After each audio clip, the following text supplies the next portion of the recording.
देखिए, मैं तो समझ में नहीं आता है कि प्रधानमंत्री जी संवाद के स्तर को कहां ले जा रहा है। एक प्रधानमंत्री से उम्मीद होती है, अब कर्नाटक में चुनाव हो रहा है, वहां पर भ्रष्टाचार का आरोप लग रहा है, वहां के लिए बेरोजगारी दूर करने का क्या ब्लूप्रिंट है?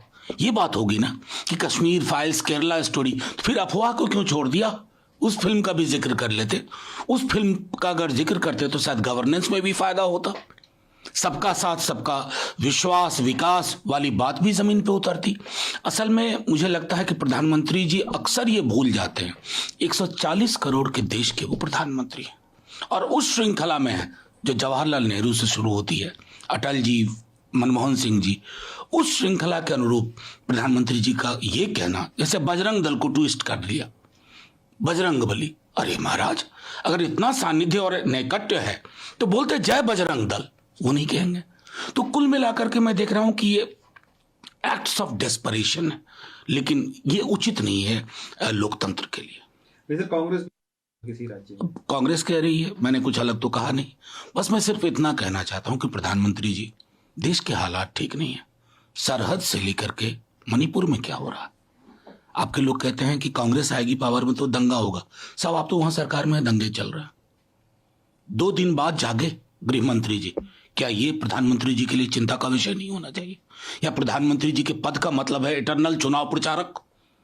अब यही बचाना है कि म्यूनिसिपैलिटी और ग्राम पंचायत के चुनाव में उतर जाइए और फिर इस प्रकार की जुबान बोली जाए, जिस जुबान का संवेदनशीलता जो लोकतंत्र में आवश्यक है उसे दूर दूर तक वास्ता नहीं। सामूहिक चिंता का विषय है ये।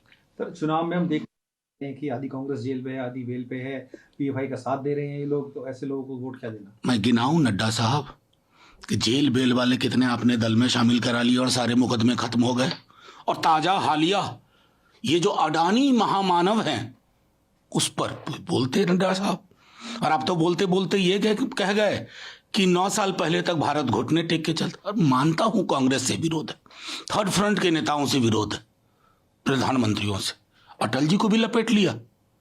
मतलब एक तो सीमा होनी चाहिए ना कि इसके आगे देश, पॉलिटिकल पार्टी आती हैं जाती हैं, कल को आप नहीं होगे, आपका दल नहीं होगा, देश रहेगा। तो अपमान मत करिए कि 70 वर्षों में जो लोग भी थे, जिन लोगों ने चुन के सरकार बनाई, वो बेवकूफ थे, आपके आने का इंतजार कर रहे थे। आपका, मैं समझता हूं आपकी मजबूरी है, राजा की तेरे सुबह की जय, राजा तेरे शाम की जय, लेकिन साहब देश को अपमानित मत करिए। कल शरद से आते हैं, शरद पवार साहब ने अपना जो इस्तीफा था वो वापस ले लिया है। उन्होंने कहा कि मैं अपने कार्यकर्ताओं का सम्मान करता हूं, कि भावना के साथ कोई वो नहीं कर सकता। देखिए, मैं समझता हूं सिर्फ महाराष्ट्र के कद्दावर नेता नहीं, देश में अगर अनुभवी राजनेताओं की कोई फहरिस्त बने तो उनका नाम ऊपर शुमार होगा। और अभी जो खास तरह से जिस प्रकार विपक्ष के दलों के बीच बातचीत चल रही है उसमें शरद पवार जी का अनुभव काफी महत्वपूर्ण है। सर, कश्मीर में हम देखने वाले हैं कि पिछले कई दिनों से मुठभेड़ चल रही है, 5 जवान हमारे शहीद हो गए हैं। लगातार ये पाकिस्तान की तरफ से रिटेलिएशन नहीं, सब कुछ मानते हैं गृह मंत्री जी, ये नॉर्मलिटी है। कश्मीर में हमारे जवान शहीद हो रहे हैं, सिविलियंस पे हमला हो रहा है, इस नॉर्मलिटी की बात करते हैं दिल्ली में बैठ करके। मैंने सदन में कहा था कि कश्मीर को जमीन का टुकड़ा मत समझिए, जिंदा लोग बसते हैं। कश्मीर के आधार पर राजनीति आप उत्तर भारत में करना चाहते हैं और कश्मीर के लिए कोई चिंता नहीं। क्या हालत है?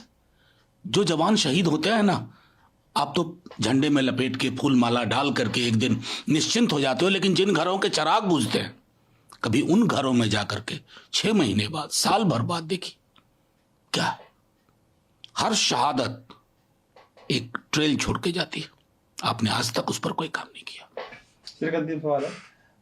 कांग्रेस आरोप लगा रही है, रिकॉर्डिंग ऐसी सामने आई। देखिए, मैंने वो ऑडियो सुना, अब उसकी सत्यता की जांच हो, लेकिन जो प्रधानमंत्री जी अपनी 91 गालियां गिन रहे थे उनके लिए भी चिंता का विषय होना चाहिए कि एक दूसरे बड़े राजनीतिक दल के अध्यक्ष और राज्यसभा में प्रतिपक्ष के नेता के बारे में अगर ये बोला जा रहा है ना, तो 91 गालियों पे यह भारी पड़ता है।